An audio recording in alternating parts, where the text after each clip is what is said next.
We just like to take, oh, you know what, freedom for this, or say her name, or do like, well, tell me why we're saying her name. Tell me why we're saying her name. If you can tell me why we're saying her name, if you can tell me the circumstances and everything that went into it, and you can say, yep, without a doubt, this was unjustified, okay, then maybe I can understand why you would say her name. But if you can't even give me the specific circumstances of what created that whole situation in the first place, we got to be able to do the research, understand. If you are that passionate about saying this is racist, or you're that passionate about saying this is police brutality, well, come with that much passion in doing your research of why this occurred. Hey guys, this is Ryan, and this podcast is actually being brought to you guys by Thin Line Anthem. I know we mentioned them before, but Thin Line Anthem was actually started by first responders, and they even donate a part of their proceeds to first responder nonprofits. And so if you guys can, please support them. They're doing some phenomenal work, and I actually love their products. I take their protein and their pre-workout. So if you're trying to accomplish any of your fitness goals, please go on to thinlineanthem.com and use promo code It's Needed, all caps, no spaces, so that way you guys can go ahead and get your product and start your journey to professional and personal wellness. Thanks again, and God bless. Yo, what's going on? Welcome to another episode of the It's Needed podcast, where we discuss real issues involving law enforcement in the community. It's your boy Ryan Tillman, founder of Breaking Barriers United, and I'm joined today by the light-skinned wonder himself, Mr. Oh No, it's the Popo. What's up, bro? Hey, Billy got me. Hey, that was pretty good, actually. Yeah, we heard that. That was. Billy was practicing. Oh, Billy man. was practicing. What's going on, brother? I mean, you know, just out here having some technical difficulties, Over here but breaking Zoom. no matter how much time my technical difficulties take, it will never add up to how much time Ryan's late. So I'm gonna just put that out there for all our listeners. First and foremost, first and foremost, bro, I'm on time. I'm fashionably on time. Yeah, I don't even know about fashionably. You got on some thuns right now. I got on my Jesus Walk sandals right now, bro. You know what's funny? It ain't Sunday. Morning, you got on some holy socks. This morning I was like, man, I was like, man, maybe I should put on some J's today, because I ain't worried. We ain't got no place to go, I mean, other than work. So I was like, let me just put on some J's in the studio. And I was like, nah, I'm going to wear my Toby Nwigwe slides. Nwigwe's. Nah. My Jesus put my Walk slide, my Debo's. So Billy, you know who Debo is? No. Whoa. Billy, you don't know who Debo is? No, I don't. Fair or foul, bro? Fair or foul? That's foul. Oh, foul. That's the man. For sure thought Billy was be like, yeah, I know who Debo all right, is. well, who's Debo? Have you ever seen Debo? Friday? I have seen Friday. Bro, how you not know who Debo is he the guy? is? Is he the angry guy on the bike who's like beating everyone up? why is he saying like that? Like, oh, is he the angry guy on the bike? Like, is that who it is though? Yes. Okay. Yeah. So when I watch movies, I'm gonna be honest. Even shows that I love, I couldn't tell you a single character name.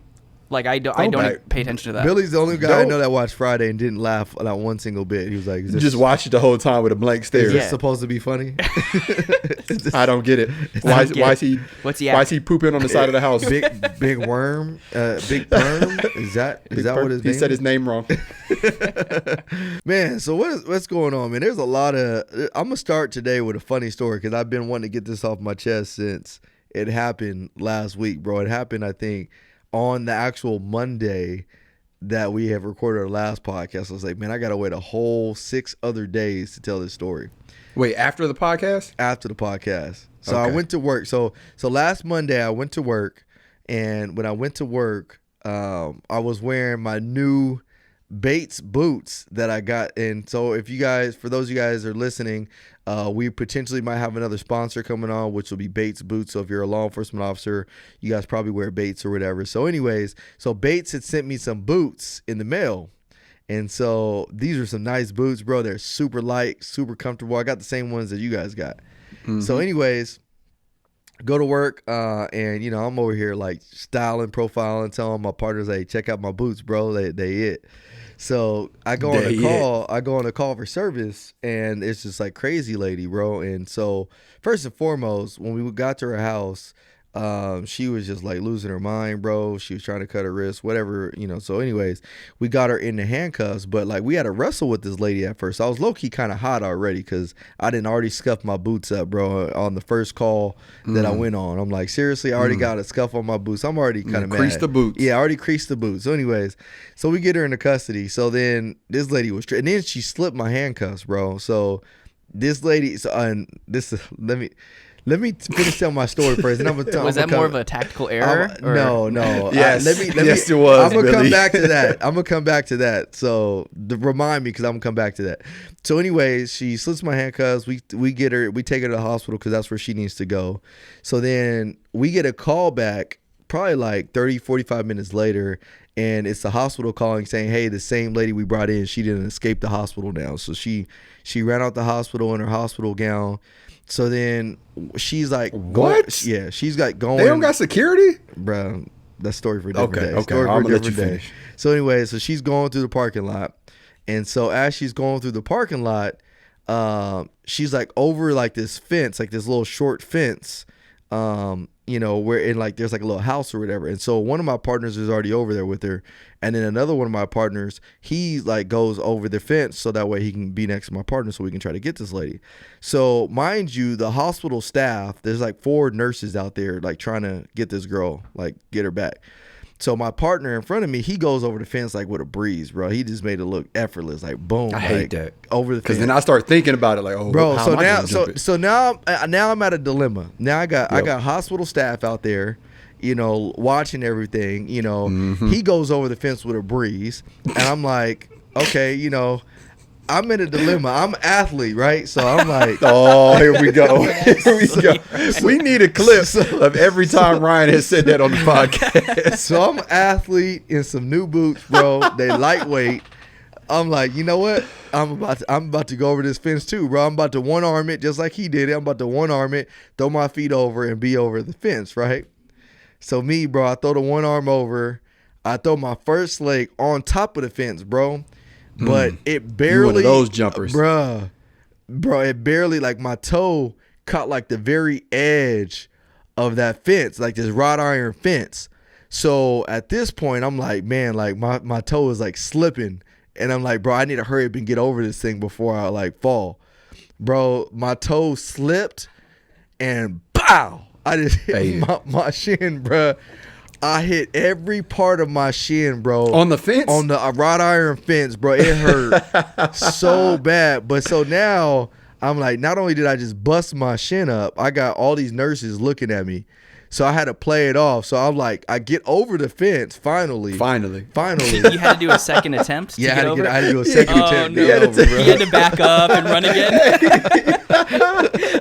so I get over, and they saw, they clearly saw this. Oh, they laughing. Bro. They was laughing, bro. They was big laughing. So then, but I had to walk over there without limping, bro, because I couldn't I wanted to limp. Yeah, you can't show no weakness but at that point.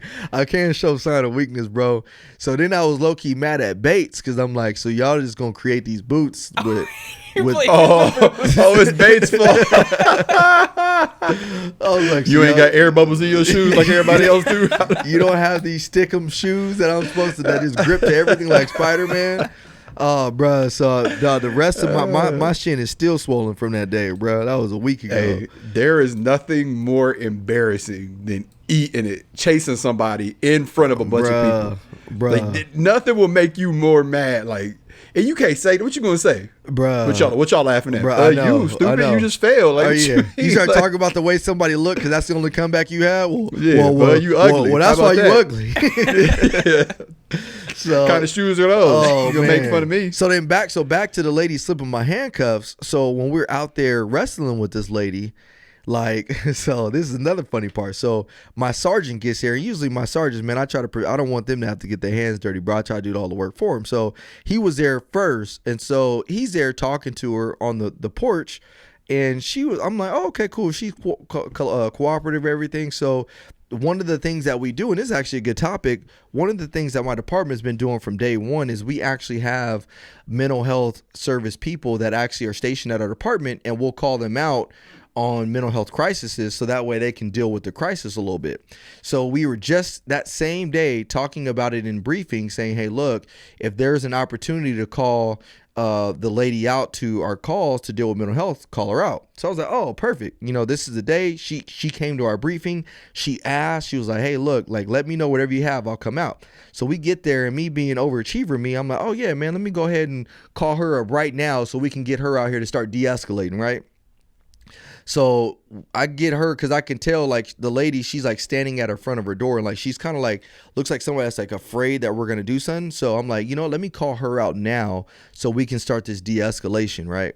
So as I'm on the phone, I pull my phone out, my sergeant's talking to her. She's like, nope, I'm going back. And like, mind you, I had already saw that she had already had a slit on her wrist. Like, so she had already cut her wrist. So she's like, nope, I'm going back inside. So I like literally have to put my phone away real quick, help my sergeant go and grab her. And she's like, no, like, I'm not going. We're like, no, ma'am, like, you're coming with us. Like, we're not going to allow you to go back in this house now. So we're like trying to get handcuffs on her. We were like wrestling with her. I put my cuffs on her. And then we like have her like sit down next to the wall or like take it, like lean up against the wall. So she's handcuffed, right? So I'm like, all right, cool. I'm breathing hard and everything. So then I pull my phone back out. So, cause I told the lady, I was actually on the phone with the mental health lady. I like was like, hey, let me call you back. So I hung up with her, got this lady detained. So then I pull my phone back out to call her again. And then I just hear my sergeant say, Tillman. And I'm like, man, what? And so like the lady, like she's like dangling her hand in the air with one of my handcuffs hanging. And I'm like, I'm like, are you for reals? So then we got to wrestle this lady. And mind you, she kind of big. So I was like, man, we got to wrestle with her. And so you got beat up, bro. So finally we put the handcuffs on again, and I put them even tighter. So then I felt some type of way. My sergeant looking at me like I'm crazy because like, bro, you just let her slip your cuffs like that. And I'm like, I could have swore, and he was like, man, like just because she's a female don't mean you go light on the cuffs. I'm like, I promise you I didn't go light on the cuffs the first time. I promise you I didn't. Like that was not like I put them on there pretty snug, and like I said, she's kind of bigger, so like I put her on kind of snug. I don't know what happened. So anyway, my sergeant looking at me kind of twisted eyed. I'm like, man, my bad, sorry. It's like I didn't. That's the first time sometimes ever slipped my cuffs on me. So fast forward when we went to the hospital later. And I was in there talking to her. She was like, yeah, I slipped y'all cuffs last time I talked to y'all. And I just thought she was just woofing. I was like, oh, she just over here just talking crazy. She was like, yeah, I slipped last time y'all came and got me. Y'all slipped y'all cuffs. So then I saw my other sergeant and my other partner later. And I'm talking to them. They were like, man, you haven't dealt with her before? I was like, nah. They were like, man, we dealt with her last time. She did the same thing as far as like her acting crazy. So we had put her in handcuffs and put her in the backseat of our patrol car. And like 5-10 minutes later, we just heard a knocking on the patrol window from inside. Oh. So they opened it, bro, and she had slipped the cuffs. I'm like, what? So I was like, oh, it all makes sense. So when I was in the hospital, she was like, you guys didn't know I could slip cuffs like that. Well, come to find out, she knows how to dislocate her thumbs. Yep. So she can dislocate her thumbs, and when she dislocates her thumbs, she's able to slide out of those cuffs like that.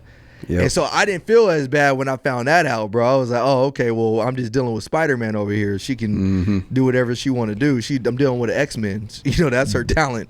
So there are like OGs who will like practice dislocating their thumb. Oh my gosh. Like to the point where they're like almost breaking it, so they know how to do that like when the time comes. So what do you do when you have someone like that? What's the alternative? To the things on as tight as you can, bro. Oh, okay. You can put them on pretty tight, but usually you want to, like, anytime you put some cuffs on somebody, you want to be able to at least try to fit 2 fingers into the space between their hand and the cuff, so that way that it's not cutting off their circulation. But in her case, I'm like, well, we got to put these on tighter. Like, you've already displayed, So, anyways, but those are my few stories from my week, to say the least. Before we move on, do you guys mind if we talk about the mental health people you have at your station? Because I feel like a lot of protests are asking for that, and you've mentioned you already have it. So before we go, that actually will be our topic for today, because there's another, I want to talk about a mental health crisis that we also, the same freaking day, bro, I got into another one that actually could have been controversial, so we'll talk about that in a minute. But before we move on, AJ, anything new on your end? Nope, just chugging along, waiting for the surgery date, man. Oh, so you have to have surgery on it? Yeah, the doctor said I need surgery on it. He flat out said, he was like, yeah, this is like a horrible recovery like you're going to have. He said I got to wear like a cast that's attached to my body for 6 weeks. Oh. Like I can't shower. I got to sleep sitting up. He's like, it's horrible. I'm gonna be shooting for days on the podcast when we talk about like, hey, how you feeling over there? You know what I'm gonna do? I'm gonna come like you just that. mad you can't do this. Remember the old milk commercials, bro, where they in the body cast, bro? Maybe one of these days I'll like getting a fake body cast, bro, and just show up and talk on the podcast. You gonna make fun of the handicap like that? Only because you're my brother. So how long have you been off? And how long are you looking to be off even further? You mean how long he's been milking the system? Go ahead, AJ. Yeah. So I got hurt the first day the riots started. Yeah. So I mean, it's been like 3.5 months. Jeez. Yep. So I got hurt that Thursday. Then I worked again Friday and Saturday just because like things were so crazy. And then when I came home Saturday night, Shelby was like, she's like, yeah, you can't even sleep. Like you're in pain. Like clearly you can't go to work. So call some people, marked off, and got the MRI and torn rotator cuff. So apparently I didn't play enough dodgeball growing up. I ain't dodged a scooter. The funny part about it is there was a new officer on the line to the left of me who's seen it going down. Like he's seen the dude pick the scooter up and like cock it back and release it. And instead of him like swatting it or pushing me out of the way, he just goes, hey, heads up. Wow. And I'm just like, hey, bro, you could have like did something. Hey, bro, you got a scooter coming your way, just so you know. You got hey, that's going to hurt. Wow. Lime scooter. Dang, that's crazy. That's crazy. Well, yeah, to the face, man. Hey. If you're a listener, please be praying for AJ and his surgery, so that way it's a smooth surgery when he does have it. I want to bring up our Officer Down memorial page. We haven't done this in a while. I know we were talking about doing a special tribute to him, and you know, it's just obviously the year 2020 has been one of those years, as we all know. So, but I wanted to bring the numbers so that way you guys know where we're at. This year we're actually 82% above where we were at last year. Largely in part of COVID-19. So there's 187 law enforcement duty deaths this year. 33 of those by gunfire, 34 of those auto-related, and then 120 other. And that other is largely due to COVID-19. And so in the actual other section, that's a 208% increase from last year for other deaths in the line of duty. And that's all COVID-related, obviously. So prayers to the families out there. Some tragic losses, and then you know there was a few recently by gunfire. Man, just people are just getting more and more brazen by the day. Just no regard 100%. For law enforcement, no regard for authority. You know, I saw a video yesterday where some guy punched a guy, just cold cocked a guy because he wasn't wearing a mask in a store. And then we saw a few weeks ago that whole situation in was it Kenosha, where that one guy had the rifle and shot those two guys that were and I want to talk about that for a second because so do I, man. I want to talk about that for a second because I've been seeing a lot of these memes going around where they show all these guys that were taken into custody you know, without being killed by police, and then they show a lot of the black people that were taken or that were their lives were shot or they were killed by police. What I want to bring up with that in specific regards to those pictures and those memes is like, I've said this before and I'll say it again, is like in law enforcement, just because a person goes out and let's say he's an active shooter, if I'm an active shooter and I go out and kill 100 people, I cannot go out there and just shoot this guy and kill him if he is no longer a threat anymore. It doesn't work like that. Like, you know, if Billy was an active shooter in this room right now and he shot 50 people, but then when I come and confront Billy and Billy puts the gun down, I can't just shoot Billy and be like, oh, he's killed 50 people already. You're right. Now I'm judge and jury. Only way I can shoot Billy is if Billy raises that firearm or does something like that, and I deem him to be a threat. So a lot of times you will see in these active shooters, one of two things is going to happen.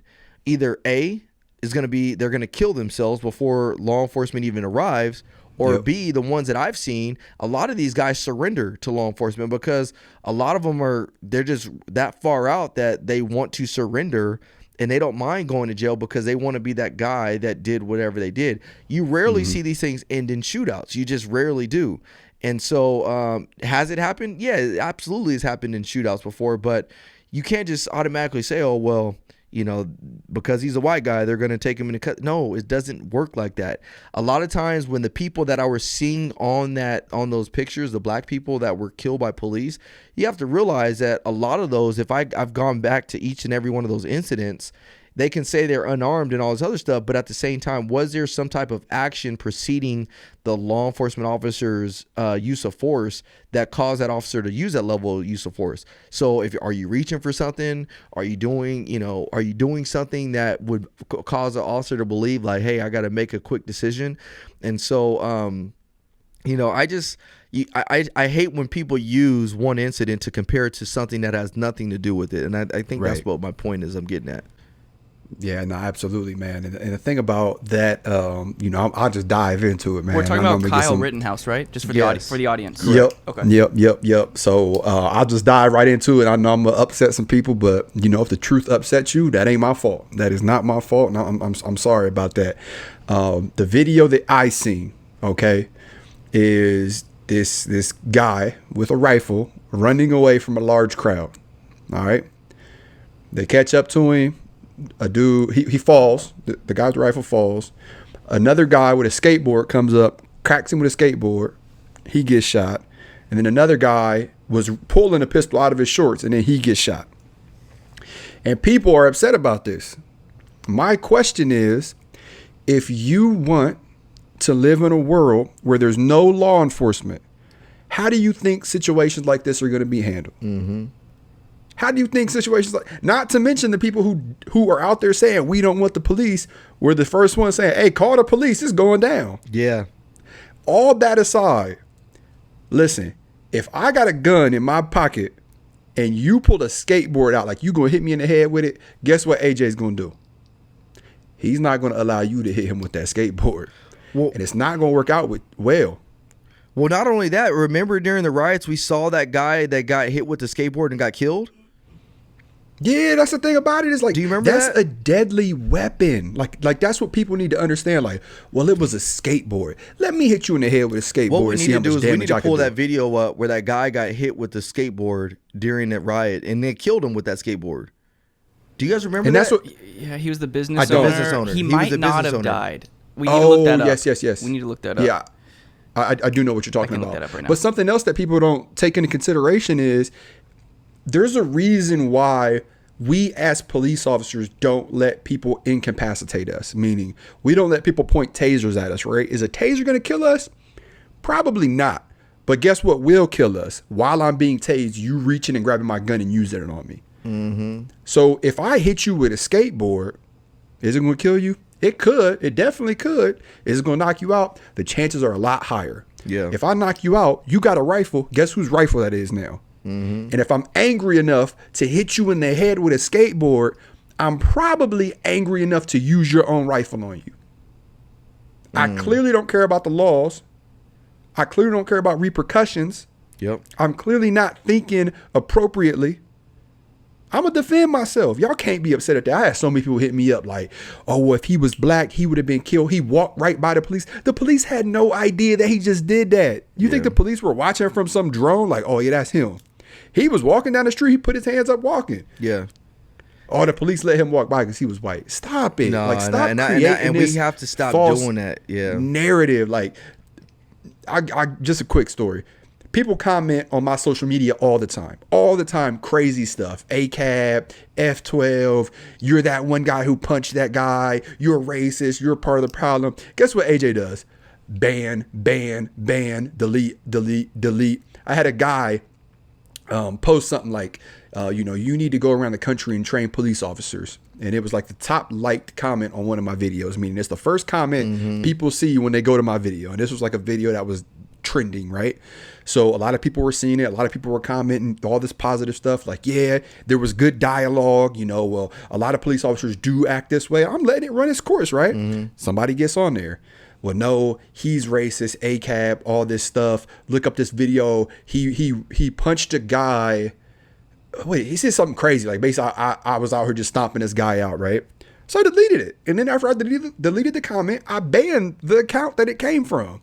So the guy who originally posted it read it in time, looked the video up, and then re-commented under his original comment, and it was a long comment. He's like, hey, why'd you delete that guy's comment? I looked the video up. You clearly did everything you were supposed to do, but it looks suspicious when you delete the comments and, you ban these people and you don't allow them. And this is the reason why, is I don't allow people to create negative, stories or push these negative agendas and these false agendas on people, because we clearly live in a society where people can't think for themselves and people can't do enough research to think for themselves and to find the facts of whatever we're talking about. So that's what AJ is going to do. And that's exactly why we're in this situation. Exactly. And that's what's so frustrating, man. I was seeing these memes trend, and even some of my close friends and family members were posting it. Yeah. And I'm like, man, do your research. I'm so tired of us not doing research. We hear somebody say, hey, this person was killed unjustifiably, but why was it unjustified? Tell me, can you tell me why was it unjustified? Well, the police shot him in the back, or the police shot into a home. Tell me, what were the circumstances? Why were the circumstances there? That's why when I made that last video from the Kenosha one, I said, here's 5 questions, just 5, and there's probably more, but here's 5 questions to ask yourself before you can actually make an educated opinion about what actually occurred. If you can't answer these 5 questions, then you probably shouldn't have an opinion yet. And that's what we don't like to do. We just like to take, freedom for this, or say this, or say her name, or tell me why we're saying her name. Tell me why we're saying her name. If you can tell me why we're saying her name, if you can tell me the circumstances and everything that went into it, and you can say, yep, without a doubt, this was unjustified, okay, then maybe I can understand why you would say her name. But if you can't even give me the specific circumstances of what created that whole situation in the first place, then you don't really have ground to say her name.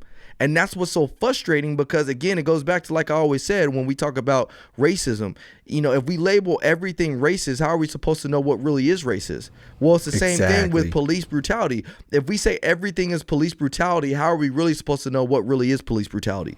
And that's the unfortunate part. That's what we got to try to stay away from. Does police brutality exist? It does. It has in our past. Does it exist as much as we think it does? No, it doesn't. You know what I mean? But we got to be careful. We got to be able to do the research, understand. If you are that passionate about saying this is racist, or you're that passionate about saying this is police brutality, well, come with that much passion in doing your research of why this occurred.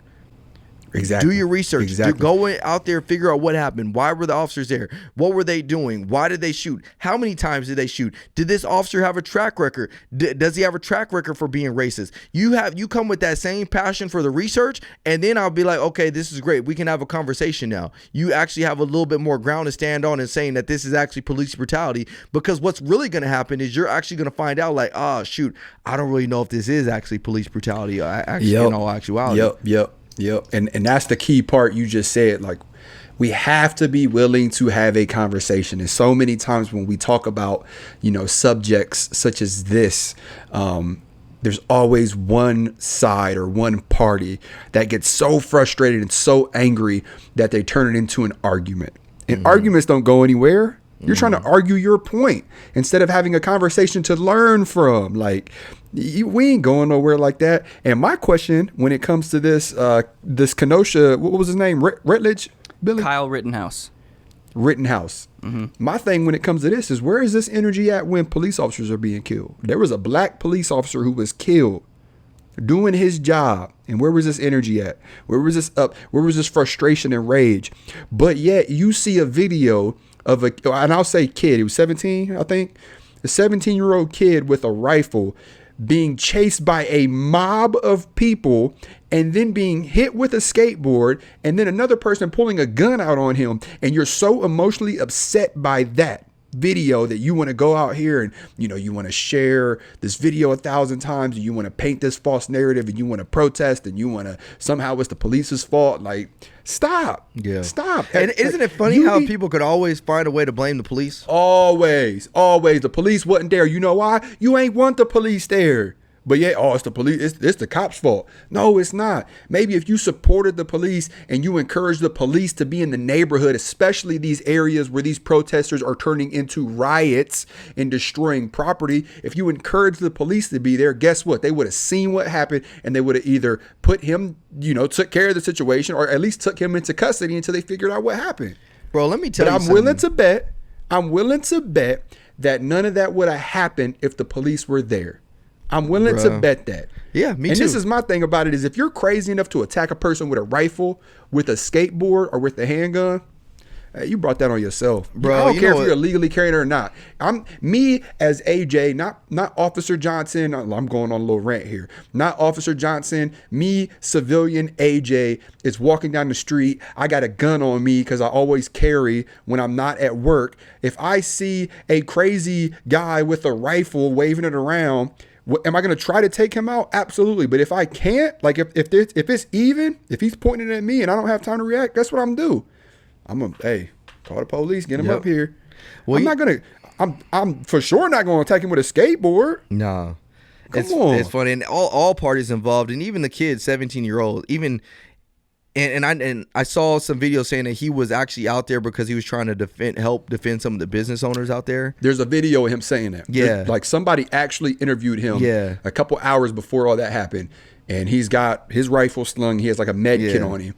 And they ask him, they go, hey, like, what are you doing here? And he's like, I'm here to protect these businesses that keep getting attacked. Yeah. And so and he's like, and my thing is, even I like that the fact that he's trying to, defend people's or property or whatever, but at the same time, bro, when you go out walking around with a rifle slung around your neck too, like, you also got to consider there's going to be stuff that comes with that as well. Like, people are going to egg you. It's like being a police officer. People intentionally will try to egg you on because they're trying to get a rise out of you. 100%. 100%. And so it's the same concept. When you walk around with a rifle, you think somebody's not going to try to get a rise out of you. But going back to this whole notion of people always make it a police problem, bro, I literally saw a video yesterday, and this is why I try to stay off social media.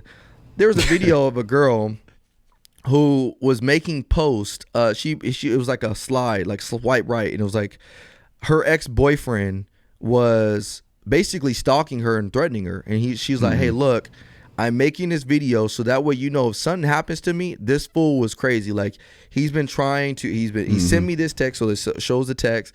Then, like, she actually had video that actually showed him trying to get into her house. So she's going on and on and on about like how crazy her dude is.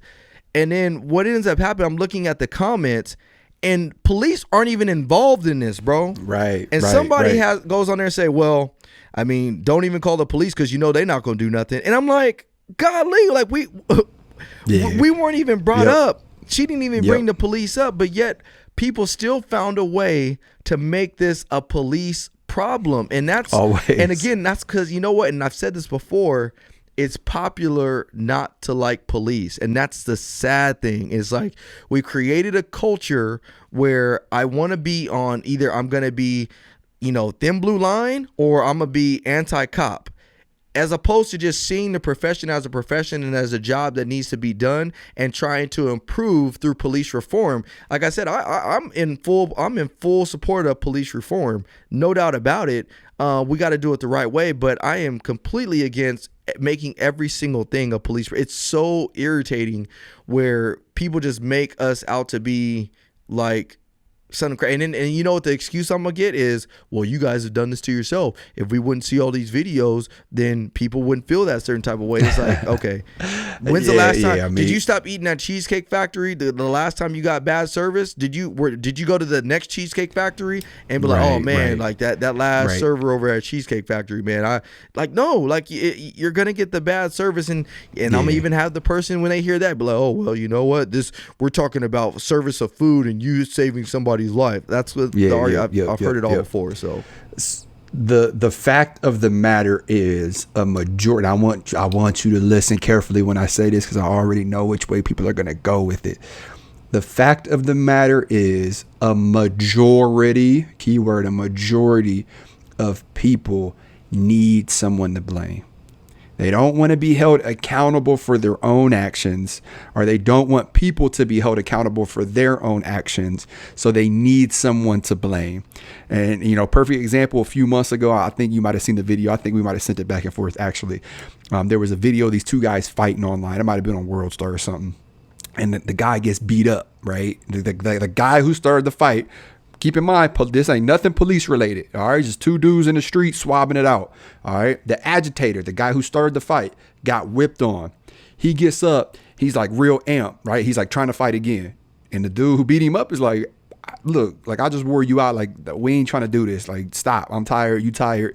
Go home. I don't want to beat you up again. And out of nowhere, he goes, yeah, F the police. F the police. I don't mess with the police. And it's like, what? Like, what does that got to do? Like, nothing. The issue here is you are not holding yourself accountable for your actions. I know. And we see it a lot. And keep in mind, I said a majority of people. I didn't say all people. Some people have legitimate reasons to be upset with the police and to have those feelings. But the reality of the world that we live in today is a majority of people who think this way cannot hold themselves accountable. Yep. You go out, you commit a crime, you pay for that crime, whether it's you were running from the police and you got tackled and you scuffed your knee. Well, the police didn't have to tackle me like that. Don't run from the police. Exactly. Don't commit the crime, right? Yeah. I don't know how we always fail to see what the actual person was doing before they got contacted with the police. That's it. And once again, hear me out. I get it. People are, well, I want my fair shake. I 100% get that. There are a few people out there who have a legitimate argument and a claim when it comes to that, and all of that. But at the end of the day, we need to hold ourselves accountable. There is a video, y'all watch like a motivational video like every morning when I wake up, just to start my day on a positive note. And I think it was one of ET's videos, Eric Thomas, the hip hop preacher. He said, you got to be man enough to hold yourself accountable. Stop blaming other people for your failures. Like, stop waking up in the morning and going, oh, I didn't get this job because the boss was this way, or, I don't have this money because the world set up this way. Like, you have to hold yourself accountable. And the same thing goes with this law enforcement topic. Like, you have to hold yourself accountable. And when you see these videos, your first question shouldn't be, well, why did the police officer do this? Your first question should be, well, what did that guy do, or what did that girl do to put him or herself in that situation that caused this altercation? We talk all the time about like comply, and people get so upset. Well, there's videos out there, people complying, and they still. I've seen one. In the video where I think it was like in Alabama or something like that, Louisiana, where the officer was like, get your wallet. The guy turned around to get his wallet, and he was like, pow. And the guy was even like, why'd you shoot me? Yeah, and the dude was freaking out like, I don't know. Yeah. He panicked. That's the one video I've ever seen where somebody has completely complied and has had uses of force used on him. Comply. Be accountable for your actions. Well, we're creating a society where people are not only accountable for their actions, but they have no remorse when they do something, and they also have no repercussions for their actions. They have no fear for repercussions. Zero fear. Yeah. And what's crazy? We live in a society now where it's funny. When I was growing up, if I got in trouble, my dad would come to the school and he didn't ask, what did you guys do to do that? Like my dad would be like, what did my son do? He would. Yep. I grew up in a household where my dad would be like, "What did he do?" It wasn't, "What did you guys do to my son?" Now we live in a society, and I know this working at the school. Parents come up there and be like, "What did you do to my son to make my son act that way?" It's like this complete role reversal, like dismissing my son's behavior, and I want to know how you responded to my son, as opposed to dealing with how your son responded, and then I can deal with how you responded to his behavior. That's what we got to get back to, and that's what and again, because we raise our children like that, or if you are one of those people that raise your children like that, you don't have any other expectations when it comes to law enforcement. That's why there's no accountability. It's like, well, you should have never responded to my son that way. You know what I mean? And instead of saying, what did my son do to even get you guys called here in the first place? I have a challenge for our listeners right now, and I challenge myself. So the challenge I give you is the same thing I challenge myself with. I was having a conversation with a good friend of mine the other day, sweet lady, but I know our political views are vastly different.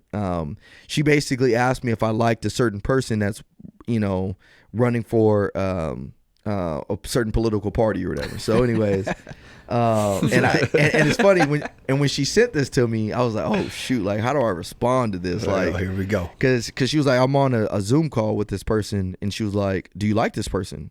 And I was like, oh shoot, like how do I respond to this? And so I was like, basically I said something to where like, you know, hey, I'm not a really big fan of anybody that's in political campaigns right now, just until the election's over, just because, and that was a truthful statement, because, you know, right now, whether you're Republican or Democrat, I'm just tired of all the banter going back and forth. So I really don't like a lot of people in politics right now. So true statement. But here's the challenge. True statement. The challenge is I had to catch myself, even with her, of not feeling a certain type of way towards her because I know she aligns with this certain person. Because right now, if you align with something that I don't agree with, it's so easy to just say, oh man, I don't really vibe with you like I thought I did anymore. And I almost found myself discounting all the conversations I had with this person, all the good relationship that we've established with this person, the things that this person has done for me, because I found out that she aligned with somebody that I didn't agree with. And that's not how it should be. In reality, regardless of who I align with, regardless of what I identify with, regardless of whoever I support, I shouldn't allow, you know, or regardless of what you identify with or who you support, I shouldn't allow that to affect my relationship with you. Yeah, no doubt. And so the challenge is that if you are one of those people that likes to go out there and post justice for this person, say this person's name, this or that, my challenge is to go on the other side of the fence and do the research into every single one of those person's deaths that occurred at the hands of law enforcement. And then when you do that, I want to know if you can still come to the same conclusion of how you feel.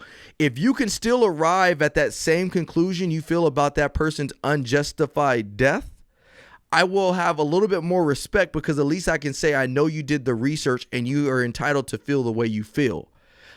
As opposed to just saying justice for somebody without you knowing the facts, without you knowing why police were called there, without you knowing the person's demeanor prior to law enforcement's response. That is what my challenge is to you, because that I guarantee you, if you start going back through some of these people that you believe were unjustified, I guarantee you will arrive at a different conclusion than what you started with. No doubt about it. You may not say the police officer, you may not say, hey, I believe the police officer were completely justified. You may say, hey, look, I still think they could have maybe did something else, but I guarantee you won't feel the same way you do as you do now. You go back to the Kenosha one, bro, that dude, a lot of people don't realize who that guy was. That guy did a sexual assault on the people he was out there with. A sexual assault. The lady that was out there, one of the victims, she had a Twitter post that said the cops should have shot him 15 times. He was a bad dude. Like, the dude was sexually molesting or assaulting one of the family members, and then he was not even supposed to be around them. But yet, somebody told me the other day, and it made me feel some type of way. They were like, when people are putting justice for Blake or Jacob Blake or whatever his name is, they have completely eradicated the victimization of what that guy did to other people. Yeah, I seen I guess it would be a meme. I don't know, a picture. I seen a meme just yesterday. It might have been this morning, actually. And it said, imagine being sexually assaulted by somebody only to see that person's name worn on the back of NFL jerseys as if he's a hero. Wow. And I was like, that's powerful for real. Like, can you imagine? Like, imagine you get raped, right? Like, you get raped by somebody, or one of your loved ones gets raped by somebody, and then he gets killed by the police justifiably. You say it's questionable, right? We'll just put it out there. Say it's questionable. There's a questionable killing. But now, like, there's professional athletes who are wearing his shirt, are wearing his name on the back of a jersey. Like, can you imagine how that would feel? And, like, the world's praising him, and, everyone knows his name, and he's on T-shirts, and his pictures everywhere. Like, can you imagine how that would feel? And I'm not saying that people can't change. Hear me out. I'm not saying people can't change. People make mistakes. I'm just trying to give you a different perspective. I'm just trying to give you a perspective that you may not have thought about. Bro, That's all I'm trying to do. Get the podcast insurance bucket out, bro. Go ahead. Keep going. Okay. I know you got okay. something. So now that the podcast insurance is out, let's get it. Listen, I'm gonna add on to the challenge that Ryan gave you. So part 2 of this challenge is I want you to open up your phone right now, unless you're driving or you're doing something, and I want you to check your last 10 people you have talked to on the phone. And then after you do that, I want you to check the last 10 people you have texted back and forth on your phone. And if those people look exactly like you look, think exactly how you think, have the same political views, have the same job, whatever, then you got to do some work. You have to do some work. I need you. I need you. I'm gonna pull mine up. I'm gonna hold myself accountable right now because this is real. I try to do this every now and then. So let me see. I can Ryan go through and mine Bill. right now and already look at people that don't view the same things the way I view it, but yet we're still mine cool. is kind of funny. Yeah, mine We're is still kind of cool with funny. each other. Yep, mine is kind of. And listen, I have people who hate the police, who absolutely hate the police, who I talk to weekly, who I consider, who were in my wedding party. Actually, I have people who are who I consider like big bro, hates the police, like everything. The police are racist. That's my homeboy. He's in my circle, my small and tight circle. You know why? Just because he's different doesn't mean that we have to separate each other. That doesn't mean he's wrong. Doesn't mean I should hate him, and vice versa. We could have a conversation, and at the end of the day, we might agree to disagree, or I might go, I never thought about that, or he might go, I didn't know that, and we'll learn. And every conversation we have is intellectually stimulating because we learn from each other. You push each other. You push each other. That's how you grow. You don't grow surrounding yourself with the same people every single day. You don't. That's not how you grow. You're stagnant.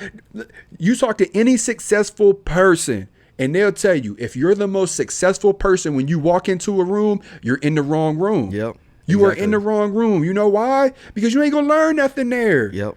You ain't gonna learn nothing there. You need you need people to push you intellectually. If you're that person that watches CNN all the time, turn on Fox News for a second. If you're that person that watches Fox News, turn on CNN.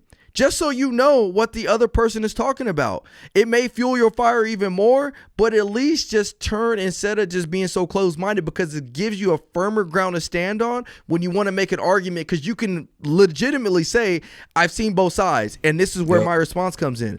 Since we got the insurance bucket out, I'm gonna transition into another topic that has me angry right now. Bro, there's a lot of stuff that's pissing me off right now. I like it. There was a video that I think it happened in March, where an officer shot a guy that was wielding a bat in the store at customers. Okay. Yep. He goes in there. Good so far. The call for service was, a guy is in here. He's wielding a bat at customers. The officer showed up. He actually tried to tase the dude. The taser didn't work. So then the dude came at the officer with a bat. The officer pulled his gun out and he ended up shooting the guy, and he ended up, to stop the threat, killing the guy, right? Mm-hmm. That same officer was recently charged with manslaughter. Because of that? You asked me, because of the political pressure, he was charged with manslaughter. And what's funny is there was a guy that was actually in the store, a black guy that was recording this thing, and he initially said, he came out, I saw this literally the day after, and was like, man, I was there for this whole encounter, and this is one of those, I must say, that the officers did everything in their power to stop this guy, and the guy wouldn't stop, and they used justified force. That dude ended up removing his comments, because I'm almost positive somebody got to him and said, you need to take this comment off. But this is what made me pissed off about the situation. What made me pissed off about the situation is there is articles out there, there's media outlet out there that says, oh my, the officer killed a guy that had sports equipment in his hand. Sports equipment. Oh man, they reaching, man. Sports equipment. That's like me saying officers killed a guy that had hunting equipment in his hand. Mm-hmm. Like, oh yeah, I get it, man. Like, so why? So they're intentionally trying to spin this to make it seem like this guy was in there with, a tennis ball in his hand. He was in there with some cleats in his hand, and the officers just shot this dude. No, the dude was in there with a bat trying to hit people, and the officer utilized deadly force to stop the threat. And so what makes me so mad is that because of political pressures that exist, because of the climate that we've created, now you're going to charge this officer manslaughter when he responded to a scene of a crime to stop and to save lives, to preserve human life, and to so allow you to go home to your family safely. But now you want to charge this dude manslaughter for doing his job. Yep. I'll do you one better. As soon as you get done listening to this podcast, or if you have the capability of doing it right now safely, I want you to go to Google, type in Officer Anthony Johnson shooting, hit enter, and read the headlines. And I'm telling you right now, none of those articles, ain't none of those headlines accurate or have everything that happened in the articles. And I know that because guess what? I'm Officer Anthony Johnson, right? Yeah. Like, I was involved in a shooting around my first year on the streets, because a guy who was extremely massive, high on drugs, pinned my arm in a door of a drug house, known drug dealers, and they were known to have firearms in there. Keep in mind, let me break it down for you. Now I'm in what's called the fatal funnel, okay? When we enter houses, there's a thing called a fatal funnel it's where police officers die, right? So basically we get in the door and we go somewhere else quickly because we don't want people ringing out shots down the hallway or through that doorway because we're confined in a small space. AJ is now pinned in what's called the fatal funnel, where officers die. AJ can already use deadly force. He doesn't. Now guess what? AJ can see through the crack of the door because his arm is pinned in the door. He can't get out. He's tried to kick the door. He's slipping because it's raining. He's on concrete steps that are like kind of slanted. He keeps falling. Now the guy grabs a needle full of heroin and tries to stab me in the arm with it. So I shot the guy. I shot him through the door. I didn't have to see him. I could tell where he was at based upon the small parts of his arms. I was like, oh, he right here. Bam, bam, bam. I didn't get stabbed. The door opened. He went to the hospital. He lived. There was another female who was pushing on the door. She got shot. I fired 3 rounds. None of those headlines are accurate. Everybody tried to paint this rookie officer shot through a door unknowingly full of people, that there was 50 people in the house, and they made it sound like they were just like 50 people in there having church service, right? Like in there worshiping. None of the things were accurate. I'm reading these headlines. They brought in a quote unquote expert on police shootings from somewhere who was like, yeah, this officer definitely shouldn't have did that because if he would have missed and blah, blah, blah. Like, what if I would have emptied the magazine? What if I would have reloaded? We could live in a world of what ifs and what is all we want. But what happened is I hit the guy with the first round. The round hit him in his cheek, went around his neck, or went around the back of his head, came out his neck, and hit the girl who was pushing on the door as well. Wow. It was the magic bullet. The other 2 went right into the drywall. So what if, woulda. Stop attacking the police. Like, at some point, we have to hold ourselves accountable. Yeah. Like, I've said this before, and I say it again. Like, there are countries out there where if you steal and get caught, they chop your hand off. Yep. Guess what you don't see? People who are missing 2 arms because they know that if they steal, there's a concrete line, right? Like, okay, this is your punishment. They know that there's a repercussion. There's no wiggle room. You steal, we chopping your hand off. And of course, you're going to have people who go out there and try it once. Well, I'm going to try to go ahead and steal something. Boom. You ain't going to do it again. You are not going to do it again. But we're creating this world and we're creating a society where people have no fear of repercussions. Yep. Not only do they have no fear of repercussions, they're effectively eliminating law enforcement. Yeah. I personally know 3 police officers who I consider friends who have quit their jobs. Since all this has happened this year. Yep. I'm talking people invested 5+ years in this career. Quit, flat out quit. Officers who I know are good people, kind-hearted people. One is a pastor, quit his job.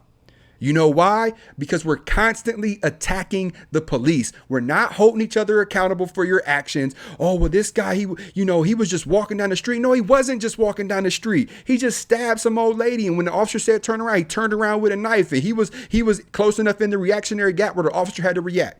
Yep. But yet you see what you want to see because it fits your agenda, and you automatically deem that officer as a racist or a rogue officer or a corrupt officer. Yep. We have to stop. Yeah, we have to stop. This will effectively, trust me when I say this, this will destroy our nation. It is. This will destroy our nation. Not to keep going. I know you got something to say, Ryan. You continue this attack on police officers, and I'm telling you right now, this will not be the nation that you want to live in. And I already know people are gonna be like, well, this ain't the nation I want to be in right now anyway. Move. Yeah. Move. If it's so bad, move. Yeah. If you're so afraid of the police, then why are you up in our faces screaming? Yeah, because exactly. it's not. That's what you want people to believe. That's not really your reality. Oh, I'm so scared of the police. I get so nervous around them. But yeah, you throwing bricks at us when y'all rioting and protesting. Stop. You're not scared. Yeah. You're not scared. I hate this country so much. Go to Canada. Go to go wherever you want. Yeah. You have that opportunity, but you won't. You know why? Because you don't truly believe that. No, it's you because don't. it's popular. It's because it's popular to believe. Man, I'm gonna take That's it another it. step further. Get the podcast insurance out. Because here's another thing too is the whole Black Lives Matter. Now I've told people I 100% agreed with the slogan Black Lives Matter when it first came out. Because why would I not agree with that? Like I said, Black lives do matter, especially when you come from a country that historically enslaved black people. Yep. When you come from a country where black people got killed for whistling at a white woman. Yep. I agree with the slogan Black Lives Matter. But let's back up a second though. And this is why I don't agree with the Black Lives Matter organization. A lot. If you are, yeah, absolutely. If you are somebody that has a Christian person, or you not to be Christian, but let's just say you got some moral and ethical values that you stand by as a person and as a family, go and read the mission statement of what Black Lives Matter wants to do. The girl that founded Black Lives Matter, she has come out and said, we are practicing Marxists. She said it vocally. And if you don't know what Marxism is, go look it up. The dude that was a Marxist is an atheist, or was an atheist. And, I know we've had atheists that listen to this podcast. So shout out to you, brother or sister, whoever you are. I still love you. No, we can agree to disagree all day long. But what I will say is that they are practicing Marxists that want to dismantle the family. And if you look at any statistical data, you can see the breakdown, and a lot of what's going on in America is the breakdown in the family. There's a lot of other things that they believe and practice that don't coincide with my spiritual beliefs. So if you are a Christian person, I'm just using Christians as an example right now, and you say I'm all about Black Lives Matter, go and do the research. And the reason I'm bringing this up is because you have so many professional athletes, so many influencers that are repping Black Lives Matter, that say Black Lives Matter, that profess to be Christians or this and that the two don't align with one another. They just don't. There was an interview done, I was watching a pastor talking about it, and if you look at witchcraft and things like that, they talk about saying a person's name to bring that spirit alive to do some other things. So when you talk about say her name, say his name, there's a specific agenda that they are trying to accomplish that you may think, oh no, this is just to say I'm in support of Black lives. And I get it. And if you're one of those people, absolutely, I'm in support of Black Lives Matter for sure, because Black lives do matter. But at the same time, if you're one of those people that are rocking the Black Lives Matter and hashtag BLM and this and that, you are feeding into the agenda that they are created, where their intent is not what you think it is. And this only reason I bring this up is because we got to go back into doing the research.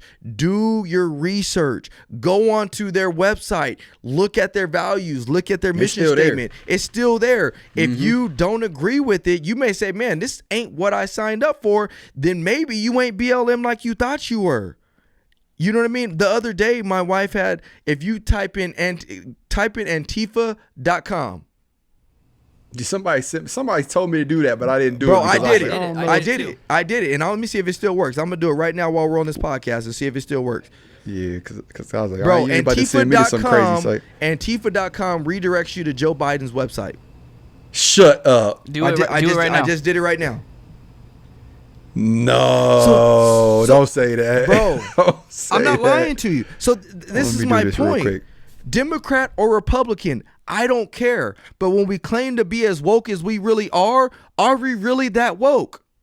Are we really that woke? Whoa, yo, I just did it. I just did it, and it did it. I don't care. That's deep. I don't know what the point of doing that was. Maybe the point of that is redirecting people back to the Democratic site, so that way, like, they bought the domain, so that way they can get people. I don't know. I don't know what the intention is, but I'm telling you now, if I am running for a public office and I'm a Christian man, I'm not going to go and buy atheist.com so I can redirect people to Christian.com.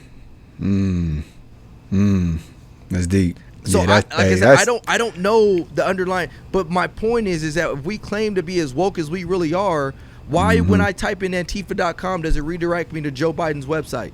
You know, let me kind of switch gears here. Let me kind of switch gears, because I know after I hopped off our last recording of the episode, you know, I was just thinking, you know, about all my coworkers, everyone I know that's a police officer, even you, Ryan, you know, you still out there, still suiting up. So I actually invited two of my partners that I work with over. We had like a little fire, pulled some cigars out. We was out there smoking some cigars, right? Just chopping it up. And it kind of left me feeling a type of way. You know, it left me feeling frustrated because I can't be out there with them. And a lot of police officers just feel attacked, rightfully so. Rightfully so. You absolutely are being attacked right now. Without a doubt in my mind, every single police officer in America is being attacked right now. Black, white, LGBTQ, whatever, right? You are being attacked right now just because of your profession. And it's not right. But I want to say this. I can't name a time where I faced tremendous adversity and didn't learn in abundance, didn't learn so much afterwards. This is a year of growth. This is a time of growth. Like, you're going to be tested. We're being tested. People are going to hate you. These political games are just going to get worse and worse and worse the closer we get to election. You know, people are going to physically attack you. People are going to stalk you, go to your home. You're going to become paranoid and hyper aware. But I want to remind you that this is a time of growth. And I truly believe that. Like I told Jones and Hale that when they were over here the other day, like, you know, the exciting part about this is we'll look back 5 to 10 years from now, and, you know, we might have like a little tick when we think about it, right? 2020. Oh man, I don't want to think about that. Yeah. But at the same time, we're gonna be like, man, we grew. And when I say we grew, not even police officers, mainly police officer, but the nation's going to grow as well. And I'm going to go ahead and put my prediction in here, because what's going to happen is these numbers are going to continue to rise. These felonious assaults, these sexual assaults, these violent crimes, these break-ins, these homicides, these numbers are going to continue to rise and continue to get to a point where they're more alarming. And eventually, I don't know when it's going to be, but I know it's going to happen. Eventually, somebody in a position of power is going to go, hey, I'm counting on the law enforcement of this country right now to get it back under control. To get it back under control. Get this nation back. And it's going to happen. And we're going to be looked at like heroes. And this is going to be the time we look back, right? 5 to 10 years from now, we're going to look back and go, hey, this was the catalyst for it. Yep. This was the catalyst for it. And we're going to redo it and do it way better. And that's what I tell people. That's where my hope finds. That's where I find my hope is that, you know, in order to do something better, it has to get built, tearing down. So, or torn down. So, absolutely. Where are we at on time, Billy? Hour 1. Yeah. So, man, we get worked up. Oh man, this is one of our passion episodes, and I know a lot of people like our passion episodes, and sometimes we just got to get it off of our chest, because these are the things that I'm thinking about constantly. These are things that AJ, Billy, and I know a lot of you guys that are listening to this podcast are thinking about. These are the things that, you know, give us anxiety. These are the things that give us depression. You name it, we can go on. The things, if there's anything that I want you to take away from this episode, is go out there, do your research, do more research. I don't care if you're a Republican. I don't care if you're a Democrat. I don't care if you're pro-police. I don't care if you're anti-police. If you're anti-police, go look at and follow some police officers. If you're pro-police, go find people that are anti-police. If you're a Republican, go follow a Democrat. If you're a Democrat, go follow a Republican. Because again, like I said earlier, it gives you that ground to stand on, that platform to stand on, and say, you know, I can actually see both sides. There's truth here, there's not truth here.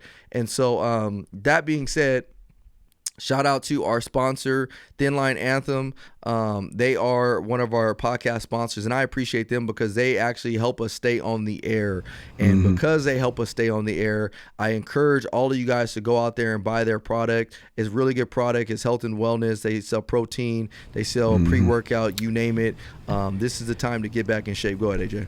And I'm going to just say this, following that statement that Ryan just made, is there are a lot of people and a lot of organizations who are showing their true colors right now, meaning that they are not allowing they're refusing police officers service. You know, they're spitting in officers' food. They're posting all this anti-police stuff on their social media.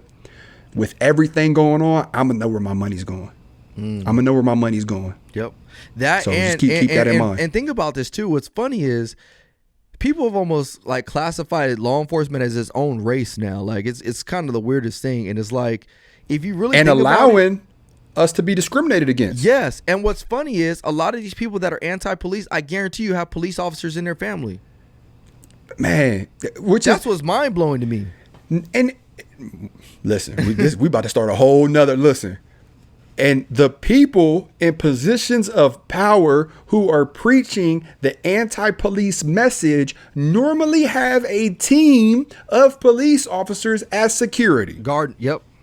Think about that. Yeah, I know. Think about that. Without a doubt. That's a whole other discussion. Without a doubt. And so, yeah. They just think their voters are anti-police, so they have to be anti-police right now. That's Yeah. it. That's it. That's all That's it is. it. Power But and money. I know we're getting close on time, so let me just get this off my chest too. Is you know, I'm gonna just reiterate this. We have to stop. We have to stop. We have to stop this unnecessary attack on police officers. If you talk to a majority of police officers, you'll find out two things. The first of which is they are good people. A majority of police officers are good people. I'll say it with 100% certainty in my heart because I've been blessed to have a platform where I know police officers worldwide. Not even just here in America. And if we just want to stick to America, I know police officers in just about every state, multiple police officers in every state, and they're all good people. Well, AJ, you only surround yourself by good people. I got to find out if they're good people somehow, right? I didn't know them. I didn't go on goodpoliceofficers.com and just start meeting random good police officers, right? I'm randomly meeting these police officers and they're good people. The second thing you're going to find out is they believe that there's room for improvement as well. They believe there's room for improvement. It may look different than what yours does, but they'll agree there's room for improvement. Yep. So we have to stop. We have to stop attacking the police officers. Yep. These men and women are going out and putting their life on the line every single day and every single night so you could lay your head in the bed at night and sleep comfortably. Yep. They'll take a bullet for you. They'll take a bullet for these people. The person who hit me with the scooter, I'll take a bullet for tomorrow if I had to. The same thing with every other police officer out here. All the rioters, all the looters, those police officers that you're throwing stuff at, that you're cussing at, will still take a bullet for you. We have to stop attacking them. We have to stop attacking our police officers. We'll hold the ones accountable that we need to be held accountable, but the ones who are out here doing their job flawlessly every single day don't deserve this. Yep, exactly. We actually started a new It's Needed podcast Instagram profile. So it was a long time coming. I don't know why we didn't do it sooner, but we have a It's Needed podcast page. And so the reason that's so cool is because it is going to be exclusively for podcast content. So a lot of these short segments, whatever you guys see or hear on this podcast, we're going to post them on there. And that way you can bring or send all your people there that need to hear some of the stuff that we're saying on this podcast. We don't often get to do it on our personal profiles a lot just because we got a lot of different things going on. So this is going to be exclusively for podcast content. If we have a new guest, we're going to advertise them on there. If when we do a podcast, we're going to try to get as many posts as we can based on these episodes. So that way you have a place, because we know what happens is you guys listen to this podcast And you guys are probably like, amen, amen. This is what I need to hear. But there's other people that also need to hear this message that may not come forth and do it. And so this will allow you to go to this podcast page and be able to send short segments of things that you're thinking, but you don't know how to express out to other people. So that way we can kind of be the voice for you. So follow our, it's called It's Needed Podcast on Instagram. And like I said, it's a very new page. We just started it, so we're still developing it, but go follow that. And we all have control over it. So you gonna get messages from all of us. Billy gonna be on there. I'm gonna be on there. Ryan gonna be on there. All of us are on there. Like you got us all. We all have access to DM, it. So all that stuff. You can DM if you have questions on there. DM us. We all have access to it. So it's going down. Yeah, please do that. But that being said, we appreciate you guys. We love you. Thanks for sticking with us on this passion episode. It was definitely needed. You like how I did that? It was definitely needed. So we will be back to our regular scheduled programming next week with a guest on. So with that being said, we'll see you next week. Peace.